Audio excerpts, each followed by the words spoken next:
The cards hit the felt table with a slap that echoed through the hushed saloon, and Daniel Tucker watched every copper penny he owned disappear into the dealer's pile, knowing this was either the end of his life or the beginning of something else entirely. That was 3 months ago in Tombstone, and now Daniel stood on the dusty main street of Jerome, Arizona, in the blazing summer heat of 1882, his hands calloused from honest work for the first time in his 26 years. The copper mines had taken him in when he arrived with nothing but the clothes on his back and a vow he'd carved into his very bones. No more cards, no more whiskey, no more of the man who'd gambled away his father's ranch, his mother's wedding ring, and nearly his own soul. Jerome clung to Mingus Mountain like a desperate prayer, its buildings stacked one atop another as if the whole town might slide down into the Verd Valley at any moment. The United Verd Copper Company owned most everything worth owning, and the mine shafts burrowed deep into the earth, pulling out ore that made men rich and broke men's backs in equal measure. Daniel worked the surface operations, loading ore carts and repairing equipment, and every night he collapsed onto his bunk in the boarding house, too exhausted to dream.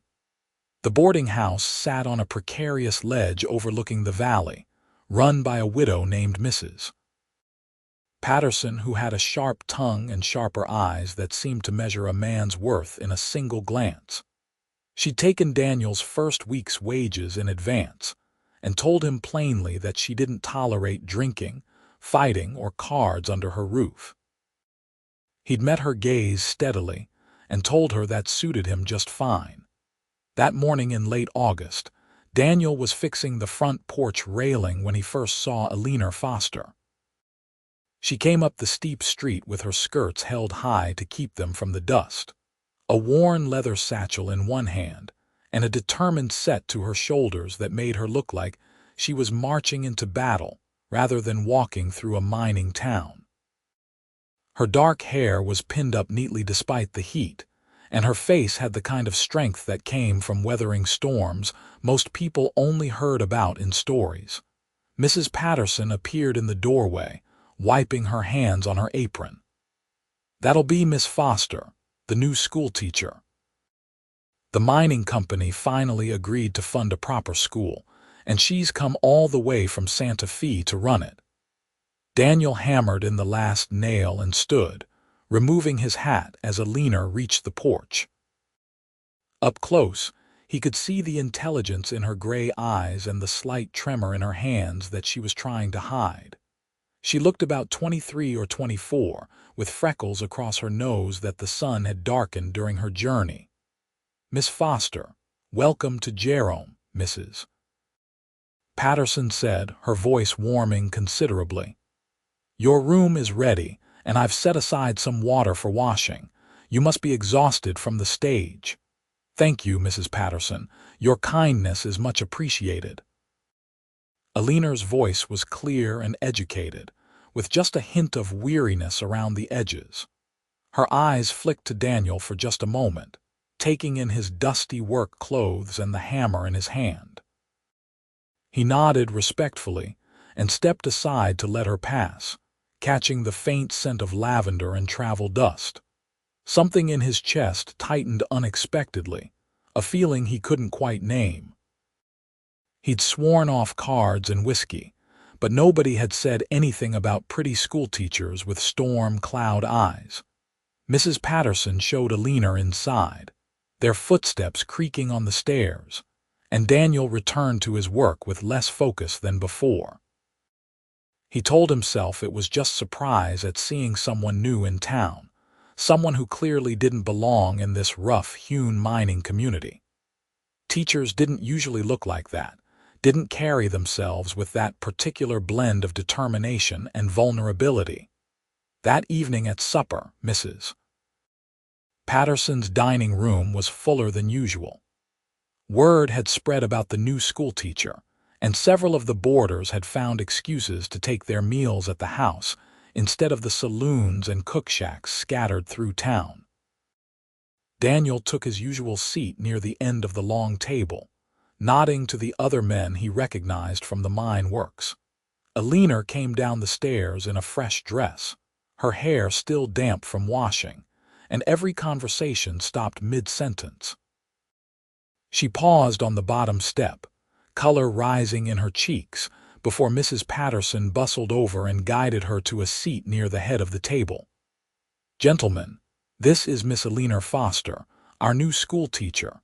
I expect you all to mind your manners and your language in her presence, Mrs. Patterson announced, giving each man a pointed look that suggested dire consequences for failure. The meal passed with awkward attempts at polite conversation. The miners and surface workers weren't accustomed to dining with refined ladies, and their questions came out rougher than intended. Where had she come from? Why would a lady want to teach in a place like Jerome?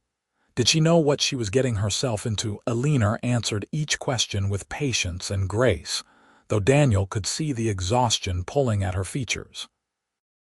She'd come from Santa Fe, where she'd been teaching at a small private school, but the opportunity to run her own schoolhouse had been too compelling to refuse. Yes, she understood Jerome was a rough mining town. No, she wasn't afraid of hard work or difficult students. Daniel stayed quiet, eating his stew and cornbread, but he found himself listening to every word she said. There was something in her voice when she talked about teaching, a passion that made her whole face light up despite her tiredness. She believed in what she was doing, believed education could change lives even in a place like this. After supper, he helped Mrs. Patterson clear the dishes while the other men dispersed to their evening activities. Eleanor had retreated to her room, and the boarding house settled into its usual quiet rhythms. "She's got spine, that one," Mrs. Patterson said as she scrubbed a pot. "Came all this way by herself, going to run that school with 50 wild mining children who have never sat still for a lesson in their lives. Seems like it'll be hard work," Daniel observed, drying a plate carefully. "Everything worth doing is hard work, Mr. Tucker. You ought to know that by now." She gave him a shrewd look. "You planning to help with the school building? The mining company donated lumber and a plot of land, but someone's got to actually construct it." Daniel hadn't planned any such thing, but he found himself nodding. "I could spare some time in the evenings. Done some carpentry before." Mrs. Patterson's lips curved in something that might have been approval. "Good man. Miss Foster will need all the help she can get." The next morning, Daniel went to the mine works before dawn as usual, but his thoughts kept drifting to the schoolteacher sleeping under the same roof. He told himself to focus on the work, on the honest labor that was rebuilding his life one day at a time. Women like Eleanor Foster didn't notice men like him, men with shameful pasts and calloused hands. But that evening, when he returned to the boarding house covered in copper dust and sweat, Eleanor was sitting on the front porch with papers spread across her lap. She looked up as he approached, shielding her eyes from the setting sun. "Mr. Tucker, isn't it? Mrs. Patterson mentioned you've offered to help build the schoolhouse." He stopped at the bottom of the steps, suddenly aware of how dirty he must look. "Yes, madam, I've done some carpentry work. Nothing fancy, but I can handle the basics." "That's very kind of you. I was just reviewing the plans the mining company provided." She held up a sheet of paper covered in rough sketches. "I'm afraid I don't know much about construction, but this seems rather small for 50 children." Daniel climbed the steps and glanced at the drawing, careful to keep his distance. "That'd be tight quarters for certain. Where's the plot they donated?" "Near the eastern edge of town, I'm told, past the assay office." "I know the spot. Good location, fairly level ground." He studied the plans more carefully. "Could expand this design pretty easy. Add another room, maybe a small office for you. Would need more lumber, but I could talk to the company foreman. Eleanor's eyes brightened. Could you really? I don't want to impose, but having adequate space would make such a difference. No imposition, madam. A proper school needs proper space. He handed back the papers, their fingers brushing briefly. The contact sent an unexpected jolt through him, and he stepped back quickly. I'll look into it tomorrow. Thank you, Mr. Tucker. I truly appreciate it. He nodded and headed inside to wash up, his heart beating faster than the work warranted. This was foolishness, he told himself. He'd come to Jerome to rebuild his life, not to moon over a schoolteacher who was so far above his station she might as well be on the moon. But over the following days, Daniel found himself volunteering for more tasks related to the school.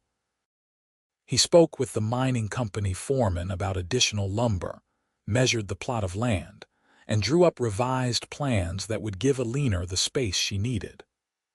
Other men from the mines volunteered too, drawn by the novelty of the project and the desire to help the pretty new teacher.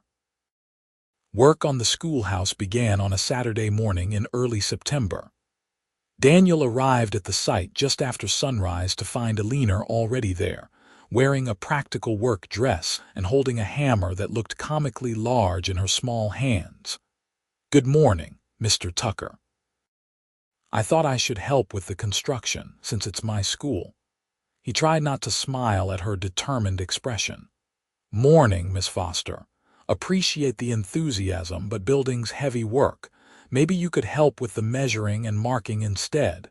She looked disappointed but nodded. I suppose that makes sense. I've never actually built anything before. Nothing wrong with that.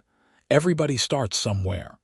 More men arrived, and soon the site was busy with activity. Daniel organized the workers, assigning tasks based on their skills and experience. Eleanor moved among them with her measuring tape and pencil, marking boards according to Daniel's specifications, and learning the process with the same focused attention she probably brought to her teaching. By midday, the foundation posts were set, and the floor joists were going in. The men broke for lunch, sitting in the shade and passing around canteens of water. Eleanor had brought a basket of sandwiches from Mrs. Patterson's kitchen, and she distributed them with thanks for everyone's hard work. Daniel found himself sitting near her, though he hadn't consciously chosen the spot. She was talking with one of the older miners about his children, asking their ages and what they enjoyed learning. The man, a gruff Irishman named O'Brien, practically melted under her genuine interest. My Katie, she's 8 and sharp as a tack, he said proudly. Can already read better than me, though that's no great feat. And young Patrick, he's 6 and wild as a Mustang. You'll have your hands full with that one, Miss Foster. I look forward to meeting them both, Eleanor said warmly. Every child has something special to offer, even the wild ones, sometimes especially the wild ones. O'Brien grinned. You're all right, miss. Glad you came to Jerome. After lunch, work resumed with renewed energy. Daniel showed Eleanor how to hold boards steady while he nailed them, how to check for level and square, and she absorbed every lesson with quick understanding. Her hands got splinters and her face grew flushed with heat, but she never complained or asked to quit. As the sun began to set, painting the valley below in shades of gold and crimson, they had the basic frame of the schoolhouse standing. It wasn't much yet, just a skeleton of boards against the sky, but it represented something solid and hopeful in this rough mining town. Eleanor stood back to admire the work, wiping her dusty hands on her apron. It's really happening. I have a school.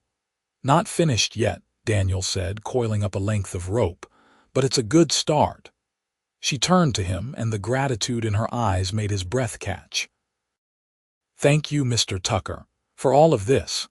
I know you have your own work at the mines and you're giving up your free time to help me. It's a good cause, he said simply, not trusting himself to say more. Still, I'm grateful. And please call me Eleanor. We're covered in the same dust and working toward the same goal. Formality seems excessive. Daniel, he offered, his voice rougher than he intended. Daniel, she smiled, testing the name. That suits you.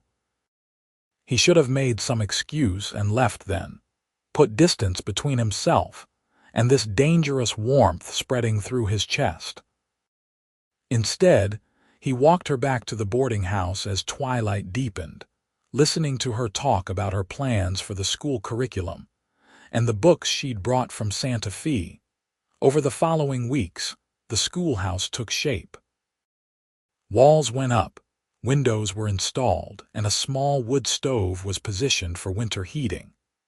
Daniel worked on it every evening after his mind shift and all day on Sundays, often alongside Eleanor, who insisted on helping despite her inexperience with construction.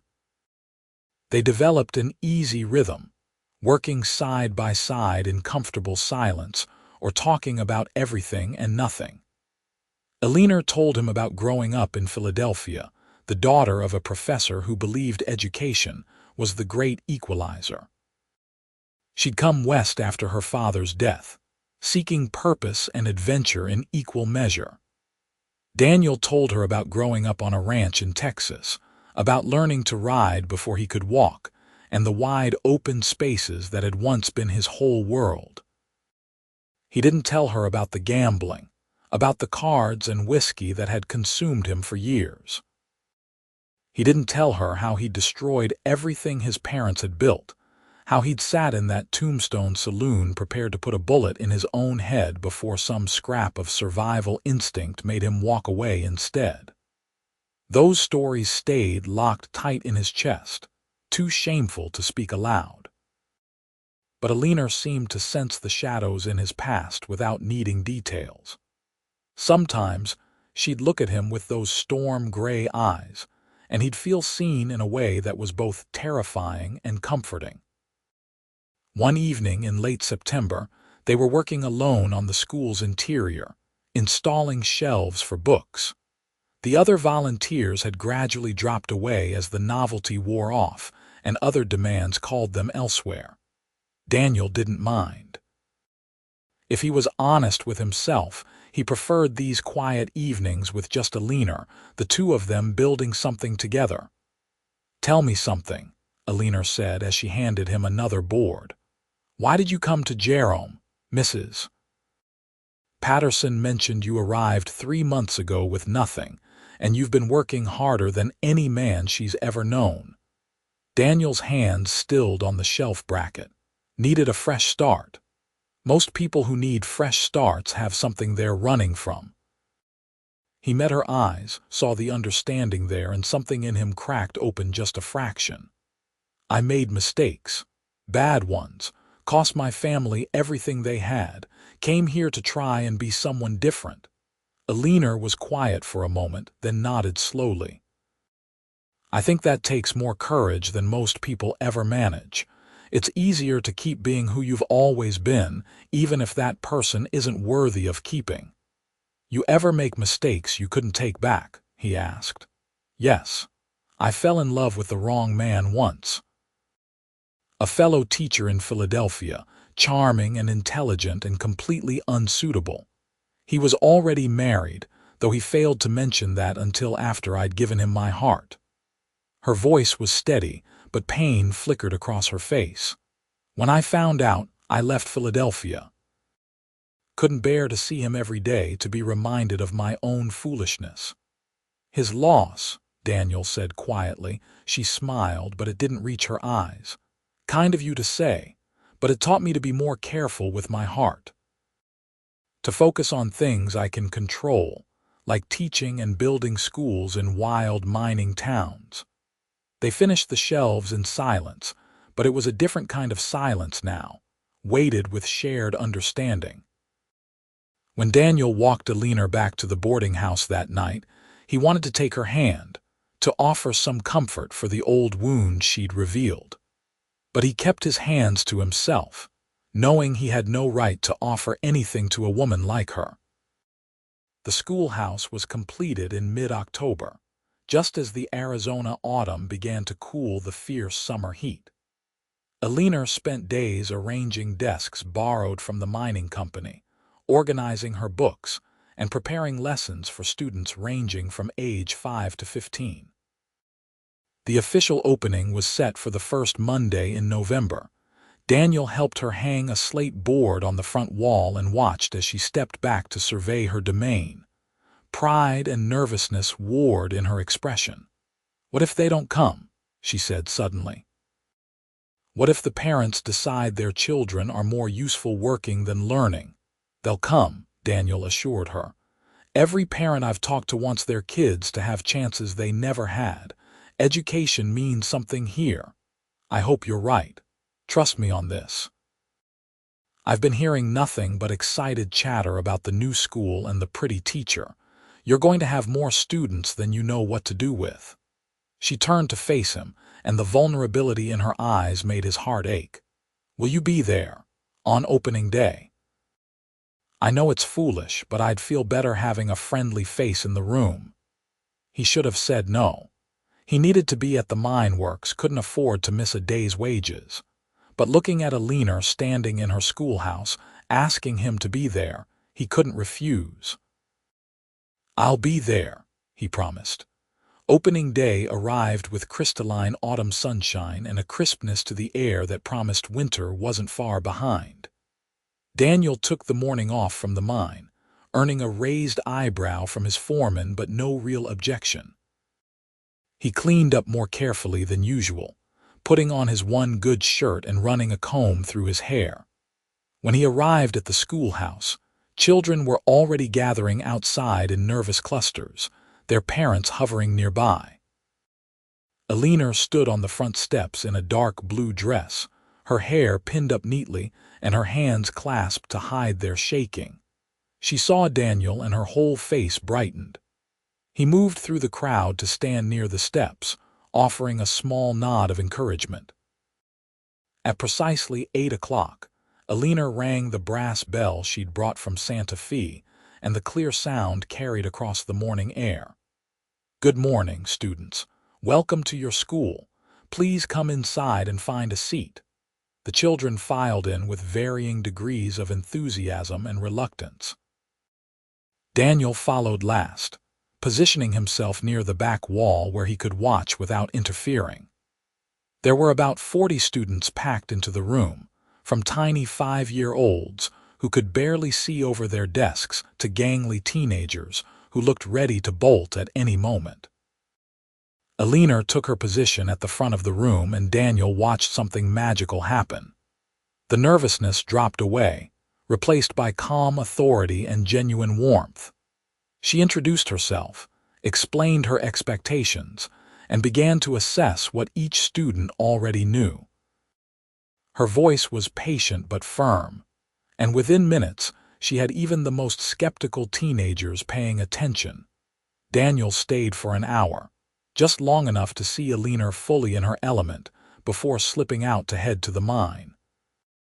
But something had shifted in his chest, settled into place with a certainty that both thrilled and terrified him. He was falling in love with Eleanor Foster. The realization should have sent him running. He'd sworn off cards and whiskey, rebuilt his life from nothing, but he hadn't prepared for this. Love was its own kind of gamble, maybe the biggest one of all. And after everything he'd lost, everything he'd destroyed, what right did he have to risk his heart on a woman like Eleanor? But over the following weeks, Daniel found himself unable to stay away. He made excuses to visit the schoolhouse, bringing firewood or fixing a loose window frame or checking on repairs that didn't really need checking. Eleanor never seemed to mind his presence. If anything, she lit up whenever he appeared, dismissing her students for a brief recess so they could talk. She told him about her progress with the children, about Katie O'Brien, who was indeed sharp as a tack, and young Patrick, who required patience and creative teaching methods. She told him about the older boys who resisted learning until she found ways to make lessons relevant to mining and mechanics. She showed him essays and arithmetic problems, glowing with pride at her students' achievements. And Daniel told her things he'd never told anyone else. About the ranch in Texas, and how beautiful it had been in spring when the bluebonnets bloomed. About his mother's laugh and his father's steady hands. He still couldn't tell her about the gambling, about how he'd thrown it all away for the thrill of cards and the burn of whiskey, but he told her everything else. One afternoon, in late November, Daniel was repairing the schoolhouse steps when Eleanor dismissed her students early. She came outside wrapped in a shawl, watching the children scatter toward their homes. "They're learning so much," she said softly. "Even the ones who fought it at first. It's everything I hoped for." "You're a good teacher," Daniel said, testing the stability of the repaired step. "They're lucky to have you. I'm lucky to have help from you especially." She sat down on the top step, heedless of the dust. "Can I ask you something personal, Daniel?" His hands stilled. "You can ask. Why haven't you gone back to Texas to your family's ranch? Whatever mistakes you made, surely they could be forgiven." He set down his hammer and sat beside her, leaving a careful distance between them. "There's nothing to go back to. I gambled the ranch away in a poker game. Every acre, every building, everything my parents spent their lives building. They died before it happened, which is maybe the only mercy in the whole story, but I destroyed their legacy as surely as if I'd burned it to the ground." Eleanor was quiet, absorbing this confession. "How long did you gamble?" "Started when I was 18. Just small games at first, something to do with the ranch hands. But it got into my blood, that thrill of the win, the desperation of the loss. Started drinking too, because whiskey made the losses easier to swallow. Spent 8 years chasing that next big hand, convincing myself I could win it all back." He laughed bitterly. "Lost everything instead. Ended up in Tombstone with nothing but debts and a loaded gun, trying to decide if there was any point in keeping going." "But you did keep going," Eleanor said gently. "You came here. You stopped gambling and drinking. You became someone new. Doesn't change what I did, doesn't give back what I destroyed." Eleanor reached out and took his hand, the first time they'd deliberately touched outside of working together. Her fingers were small and warm in his calloused palm. "No, it doesn't, but redemption isn't about erasing the past. It's about choosing to be better in the present." Daniel looked at their joined hands, at the trust implied in that simple gesture. "You should probably stay away from men like me. I'm no good for someone like you." "Let me decide what's good for me," Eleanor said, her voice firm. "You've shown me nothing but kindness and integrity since I arrived in Jerome. The man you were in Tombstone isn't the man sitting beside me now." He wanted to believe her, wanted to believe he deserved this chance. But fear held him back, fear that he'd ruin this too, that he'd find some way to destroy the best thing that had ever happened to him. Eleanor seemed to read his thoughts in his face. She squeezed his hand and released it, standing up and brushing off her skirts. "You don't have to decide anything today, but I want you to know that I value your friendship, Daniel Tucker. Whatever you think of yourself, you've been a blessing to me and this school." She went back inside before he could respond, leaving him sitting on the steps with his heart pounding and his thoughts in chaos. He'd sworn off cards and whiskey, but nobody had prepared him for this, for the gamble of opening his heart to someone who might actually care about the man beneath the mistakes. Winter came to Jerome with cold winds that swept down from Mingus Mountain and occasional snows that made the steep streets treacherous. The schoolhouse needed constant tending to keep it warm, and Daniel found himself there most evenings, chopping wood and banking the stove for the next morning. Eleanor often stayed late, grading papers or preparing lessons, and they fell into a comfortable routine. She'd make coffee on the small stove, and they'd sit together while she worked, and he mended whatever needed mending. Sometimes they talked. Sometimes they simply shared the quiet space, but Daniel treasured every moment. He was careful to maintain proper boundaries, to not presume anything beyond friendship. But sometimes he'd catch Eleanor watching him with an expression he couldn't quite read, something soft and wondering that made his pulse quicken. In mid-December, a week before the school's winter break, Eleanor invited Daniel to help with the Christmas program she was organizing. The children would perform songs and recitations for their parents, and the whole town was invited. "I need someone to build a small stage," she explained. "Nothing fancy, just something to elevate the performers so everyone can see, and help with decorations, perhaps. I'm not very artistic." Daniel agreed, though he'd never built a stage in his life. He recruited a few other men from the mines, and they spent a Sunday constructing a simple platform at the front of the schoolhouse. Eleanor directed them with increasing confidence, her vision for the program becoming clearer as the structure took shape. 2 days before the performance, she was stringing pine garlands with help from some of the older girl students when one of them asked a question that made Eleanor blush. "Miss Foster, is Mr. Tucker your beau?" Daniel, who was up on a ladder hanging lanterns, froze. "Mr. Tucker is a good friend who's been very helpful with the school," Eleanor said diplomatically, but her cheeks stayed pink. "My ma says you two are courting," another girl chimed in. "Says she's never seen two people more clearly sweet on each other." "That's enough gossip," Eleanor said firmly. "Let's focus on these decorations." But the girls giggled among themselves, and Daniel carefully didn't look at Eleanor for the rest of the afternoon. Sweet on each other. Was it that obvious? Did the whole town see what he'd been trying so hard to keep private? The Christmas program was a triumph. Every seat in the schoolhouse was filled, with more people standing along the walls and spilling out the door. The children performed beautifully, their voices high and pure on the carols Eleanor had taught them. Parents beamed with pride, and even the roughest miners dabbed at their eyes during the more sentimental numbers. Daniel stood in the back, watching Eleanor conduct her small choir with glowing pride, and he couldn't remember the last time he'd felt this kind of simple joy. This was what life could be, he realized.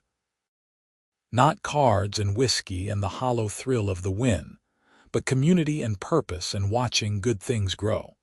After the program, Mrs. Patterson hosted a small gathering at the boarding house for Eleanor and a few close friends. Daniel hadn't planned to attend, but Eleanor had specifically asked him to come, and he couldn't refuse her. The parlor was warm and festive, with candles burning and the smell of spiced cider filling the air. Eleanor moved among her guests with easy grace, accepting compliments on the program and laughing at stories about her students. Daniel found himself standing near the window, watching her and trying not to make his watching obvious. Mrs. Patterson appeared at his elbow with 2 cups of cider. "You going to tell that girl how you feel, or just pine after her all winter?" she asked bluntly. "Don't know what you mean," Daniel muttered. "Oh, please, I've got eyes in my head. You've been half in love with her since the day she arrived, and she's no better. The two of you dancing around each other like nervous schoolchildren. She deserves better than a reformed gambler with nothing to his name." Mrs. Patterson snorted. "She deserves a good man who treats her with respect and sees her value.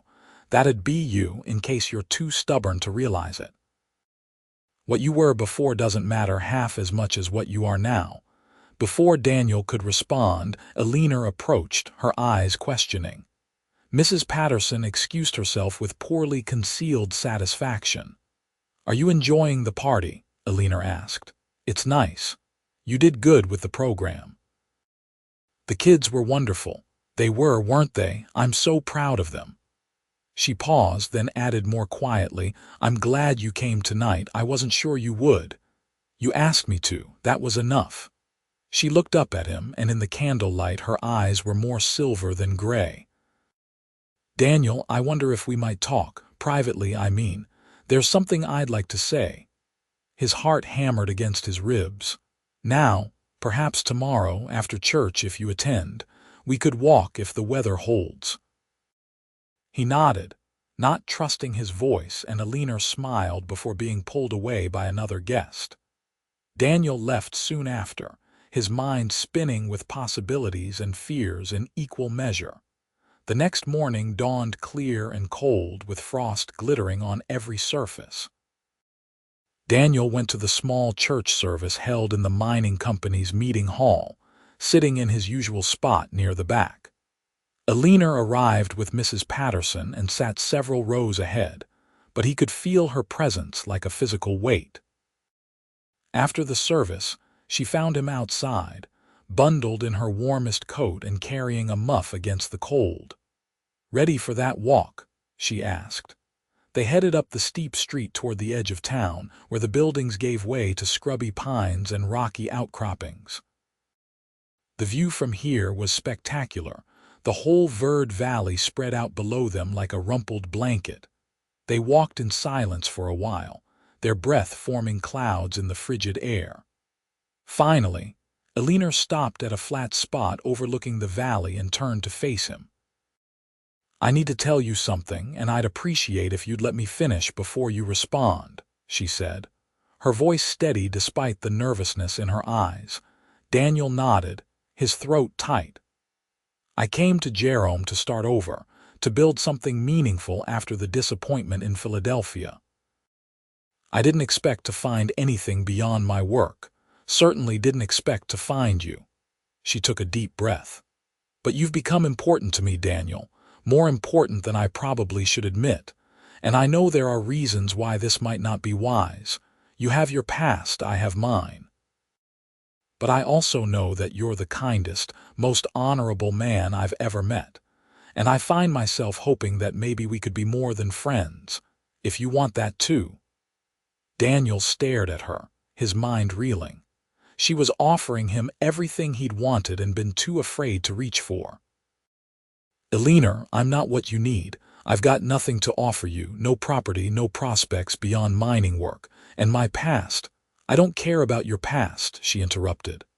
"I care about who you are now, and who you are now is someone I admire deeply, someone I trust. Someone I'm falling in love with, if I'm being completely honest." The words hit him like a physical blow. Falling in love with. This brilliant, beautiful woman was falling in love with him. "I spent 8 years gambling away everything that mattered," he said roughly. "Lost it all chasing cards and whiskey. But standing here with you, I realize I'm ready to make one more bet, the biggest one of my life." Eleanor's eyes widened. "What do you mean?" "I mean I'm betting my whole heart on you, Eleanor Foster. Everything I have, everything I am or might become. If you'll have me, that's what I'm offering. It might not be much by most standards, but it's honest and it's real, and it's all yours if you want it." A smile broke across her face like sunrise. "I want it. I want you. All of you, past included." Daniel closed the distance between them and took her gloved hands in his. "I can't promise I'll never make mistakes, but I can promise I'll never gamble with your heart. I'll treasure it every day for the rest of my life." "That's all I need," Eleanor whispered, and when he bent to kiss her, she rose on her toes to meet him halfway. The kiss was gentle and sweet, full of promise and new beginnings. When they finally pulled apart, both of them were smiling, their breath mingling in the cold air. "We should probably head back before we freeze," Eleanor said, though she made no move to leave. "Probably," Daniel agreed, but he kissed her once more before offering his arm. They walked back to town hand in hand, and if anyone noticed or commented, Daniel didn't care.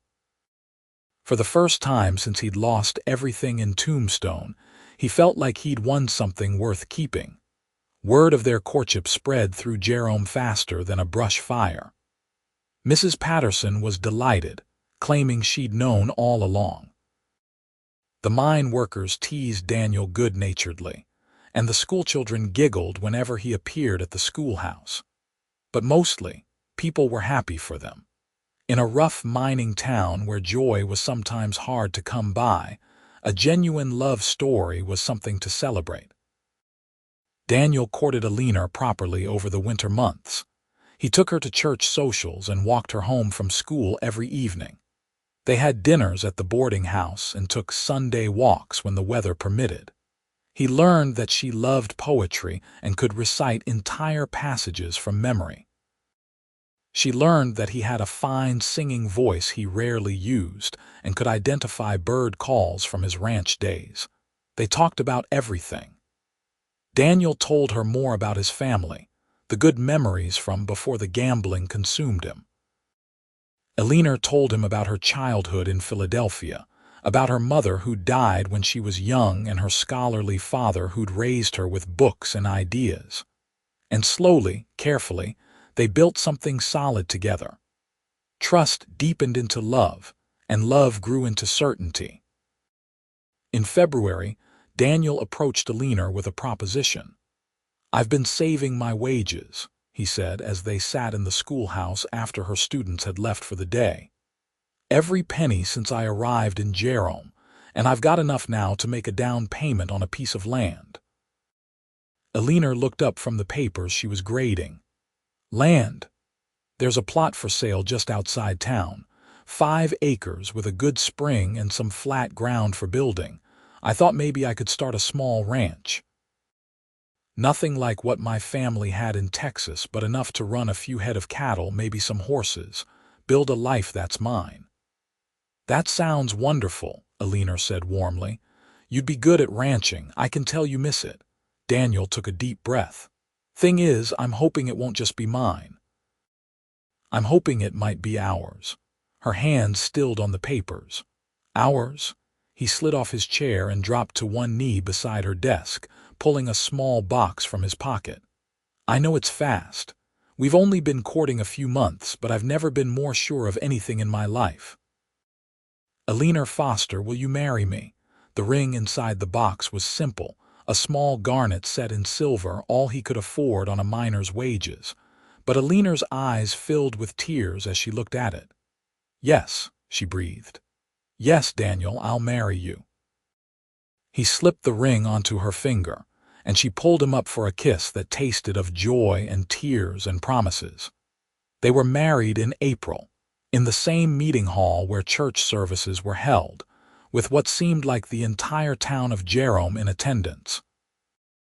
Eleanor wore a dress she'd sewn herself from blue fabric that matched her eyes, and Daniel wore a new suit he'd saved for weeks to afford. Mrs. Patterson cried through the entire ceremony, and even the roughest miners dabbed at their eyes. The mining company gave them a week off for a honeymoon, which they spent at the new ranch, camping in a tent while Daniel began work on their house. Eleanor helped as she had with the schoolhouse, learning carpentry skills and working beside him from dawn to dusk.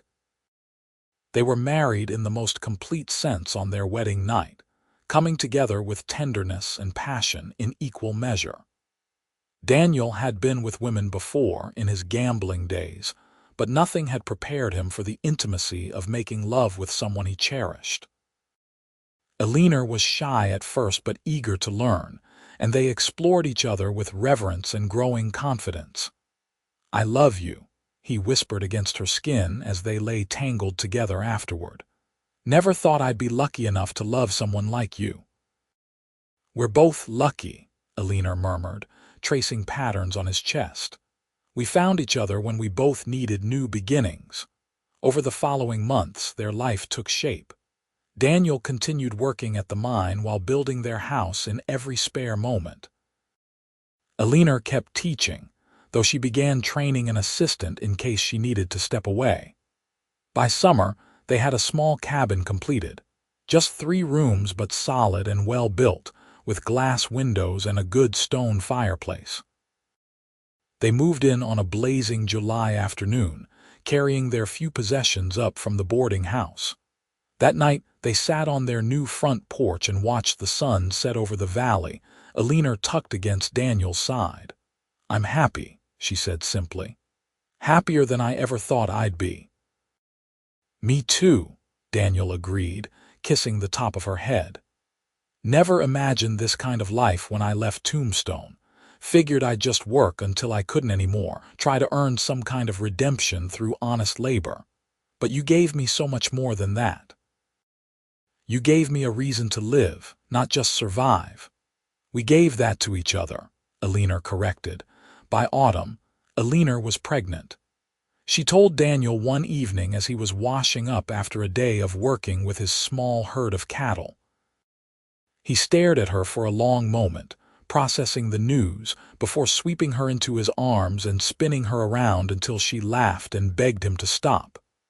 "We're having a baby," he said wonderingly, setting her down and placing a hand on her still flat stomach. "When?" "Sometime in March, the doctor thinks." March.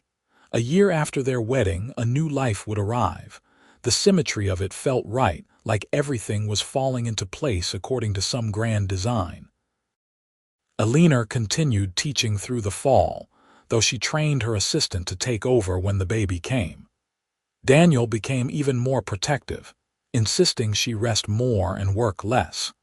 She tolerated his hovering with good humor, knowing it came from love. Winter passed peacefully.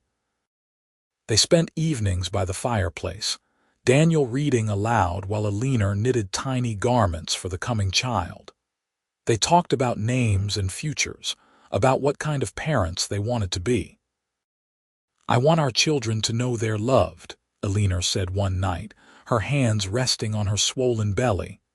"To feel secure in a way I never quite did after my mother died." "They'll know," Daniel promised. "We'll make sure of that." Their son was born on a cold March morning, arriving with a lusty cry that seemed to fill the whole cabin. Daniel held him for the first time with shaking hands, overwhelmed by the tiny perfect features and the weight of responsibility this small life represented. "What should we name him?" Eleanor asked, exhausted but radiant. They discussed names for months without settling on anything. But looking at his son's face, Daniel knew with sudden certainty. "Samuel, after my father, if that's all right with you." Eleanor's eyes softened. "Samuel Tucker, it's perfect." Samuel was a healthy, demanding baby who seemed to sleep only when it was least convenient. But Daniel had never been happier than in those exhausting early weeks, walking the floor with his son at midnight or watching Eleanor nurse him in the rocking chair Daniel had built. He went back to work at the mine after 2 weeks, needing the wages but hating to leave Eleanor alone with the baby. But she managed beautifully, as he'd known she would, and their assistant teacher reported that the school was running smoothly in her absence. As Samuel grew, so did the ranch. Daniel added more cattle, built better fences, and improved the cabin with additional rooms. Eleanor eventually returned to teaching part-time, bringing Samuel with her until he was old enough for Mrs. Patterson to watch. Life settled into rhythms that felt right, seasons flowing one into another. Samuel took his first steps chasing chickens in the yard. Eleanor discovered she was pregnant again when Samuel was 2. This time they had a daughter, born in autumn with Eleanor's gray eyes and a cap of dark hair. They named her Sarah, after Eleanor's mother. The cabin expanded again to accommodate their growing family. Daniel left the mine works to focus entirely on ranching, and his small operation gradually became profitable. Nothing fancy, but enough to support his family comfortably. Jerome continued to boom, the copper mines pulling ore from the mountain and drawing more people every year. The school grew too, eventually needing a second building, and Eleanor oversaw both as head teacher while balancing motherhood. Years passed in a blur of hard work and simple joys. Samuel grew into a bright, curious boy who loved the ranch and all its animals. Sarah was quieter, more bookish, often found reading under trees when she should have been doing chores. 2 more children followed. another son named James, and a second daughter named Catherine, and the cabin grew with them. On their 10th wedding anniversary, Daniel and Eleanor took a rare evening to themselves, leaving the children with Mrs. Patterson and riding out to a spot overlooking the valley. The sun was setting in a riot of oranges and purples, and the spring air was soft with the promise of summer. 10 years, Eleanor said, leaning against Daniel as they sat on the grassy hillside. It's gone so fast. Best 10 years of my life, Daniel said. Every single day. Do you ever think about Texas, about the ranch you lost? He considered the question. Sometimes, but not with regret anymore. That ranch was built on my parents' dreams, not mine. What we have now, this life we've made together, that's ours, and I wouldn't trade it for anything. Eleanor turned to kiss him, and the kiss was tender with years of shared history. I love you, Daniel Tucker. Thank you for betting your heart on me. Best gamble I ever made, he said, and meant it with every fiber of his being. More years flowed past, marked by milestones and ordinary moments alike. Samuel, at 18, decided to stay on the ranch and help his father expand the operation. Sarah went to Teachers College in Phoenix, following in her mother's footsteps. James showed an aptitude for mechanics and went to work for the mining company. Catherine, the youngest and wildest, talked about becoming a doctor, much to everyone's surprise and pride. Eleanor eventually retired from teaching, passing the school to younger hands, and focused on her family and the ranch. Daniel's hair went gray at the temples, then entirely silver, and his hands grew even more calloused from decades of honest work. They sat together on their porch one evening, both in their 50s now, watching the sun set as they had countless times before. The ranch had grown to over 100 acres, with a fine herd of cattle and a reputation for quality stock. The original cabin had been expanded and improved until it was a proper house, full of memories and love. Tell me something, Eleanor said, her hand finding his as naturally as breathing. If you could go back to that day in Tombstone when you lost everything, would you do anything different? Daniel thought about it, really thought. About the pain and shame of those lost years, about the darkness that had nearly consumed him, but also about the path that had led him here, to this woman, this life, these children who carried their legacy forward. No, he said finally. Because every choice, even the worst ones, brought me to you, and you're worth every mistake I ever made. Eleanor smiled, that same smile that had captured his heart all those years ago in Jerome. Good answer. They sat in comfortable silence as darkness fell, the lights of Jerome twinkling in the distance. Daniel thought about that moment on the schoolhouse steps, when Eleanor had first taken his hand and told him redemption was about choosing to be better in the present. He'd been choosing better ever since, every single day. He'd sworn off cards and whiskey, but he'd bet his whole heart on Eleanor Foster, and that gamble had paid out in ways he could never have imagined. 4 children, a successful ranch, a love that had only deepened with time. A life built on honesty and hard work, and the kind of faith he'd thought he'd lost forever. Come inside, Eleanor said, standing and pulling him up. It's getting cold. Daniel followed her into their warm home, where the sounds of their youngest daughter practicing piano drifted from the parlor. This was what winning really looked like, he realized. Not the temporary thrill of a lucky hand, but the lasting satisfaction of building something real. He'd been a gambler once, had thrown everything away for the next deal, the next drink, the next hollow victory. But Eleanor had shown him a different way to live, had loved him into becoming the man he was always meant to be. And that, Daniel thought as he pulled his wife close and kissed her in the lamplight of their kitchen, was the best hand he'd ever been dealt. The years continued to unfold in the way of years, bringing changes both welcome and bittersweet. Samuel married a girl from town and built his own cabin on the ranch, taking over more of the daily operations as Daniel's back began to protest the harder labor. Sarah returned from college with a teaching certificate and a husband, settling in Prescott where she opened her own school.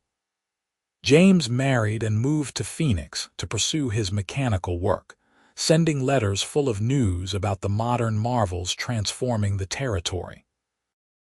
Catherine did indeed become a doctor, one of the first women to graduate from medical school in Arizona, and set up practice back in Jerome, where she'd grown up.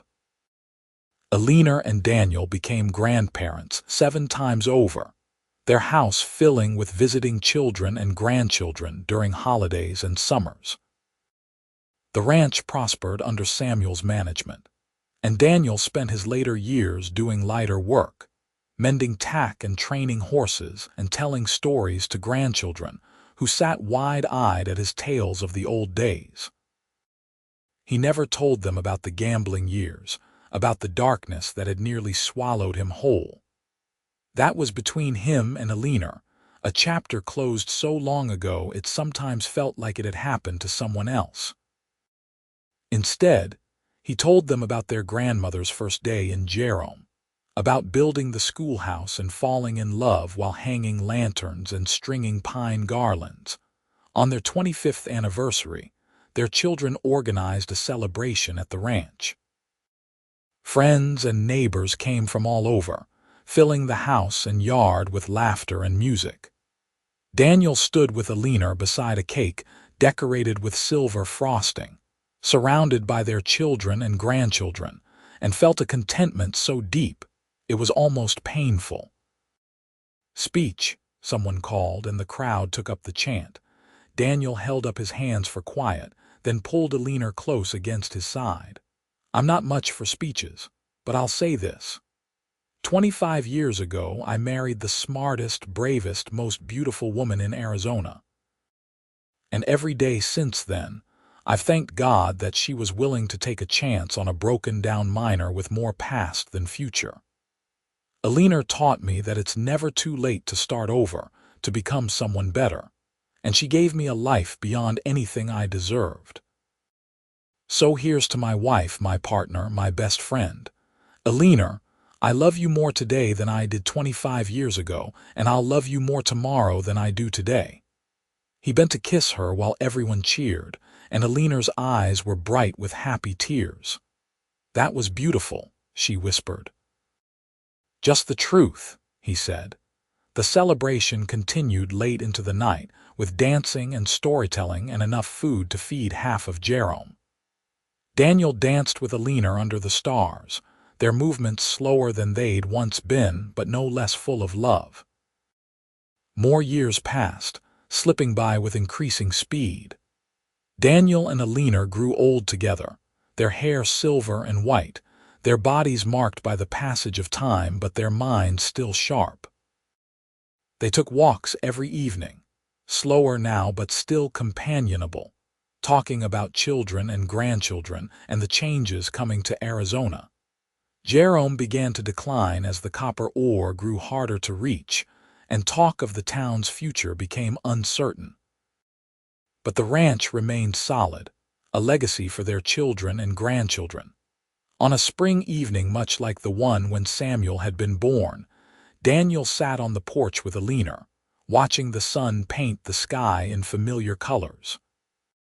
He was 72 now, Eleanor 68, and they'd been married for 43 years.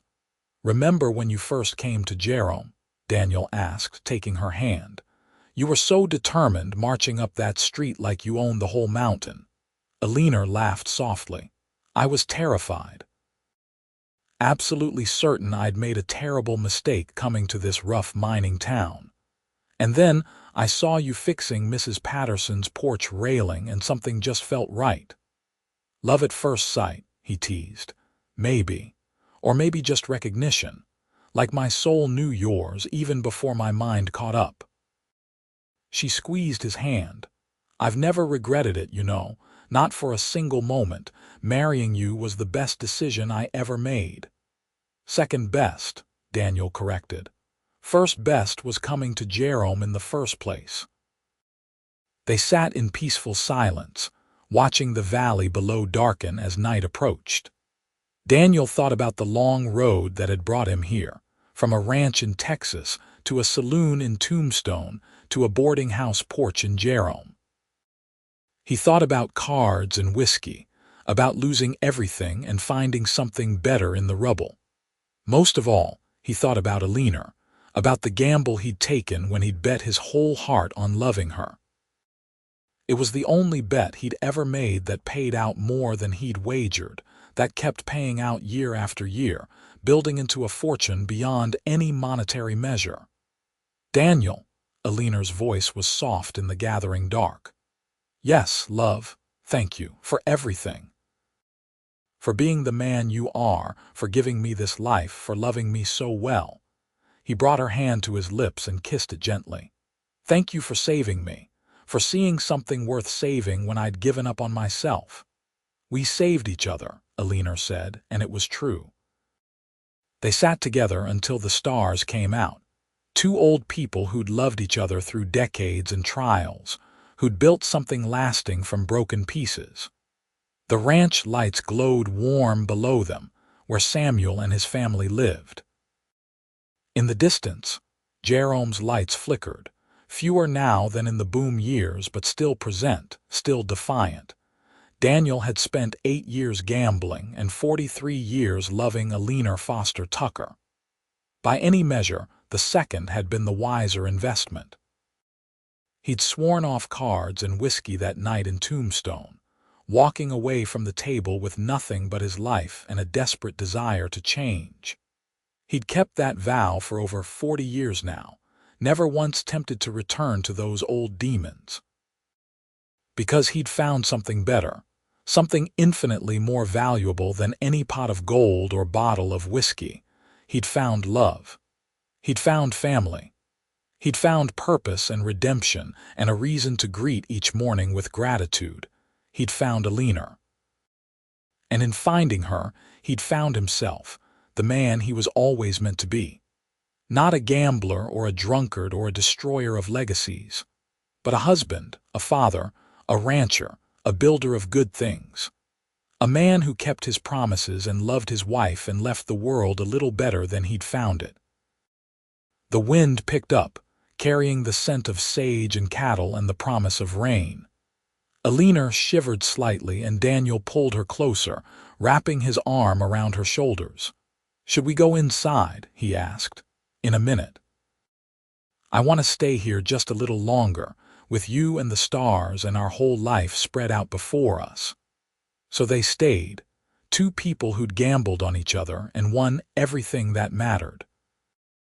And when they finally went inside, it was hand in hand, the way they'd walked through life for more than 4 decades. The way they'd walked together for whatever time remained, until the very last sunset, the final hand, the ultimate bet on love conquering all the darkness a man could carry. Daniel Tucker had sworn off cards and whiskey, but he'd bet his whole heart on Eleanor Foster, and it was the one wager he'd never regret. Not in this life or the next, for all eternity and beyond. Their love was the real jackpot, the winning hand that kept on winning, the fortune that compounded with interest until it filled their whole world with light. And in the end, that made all the difference.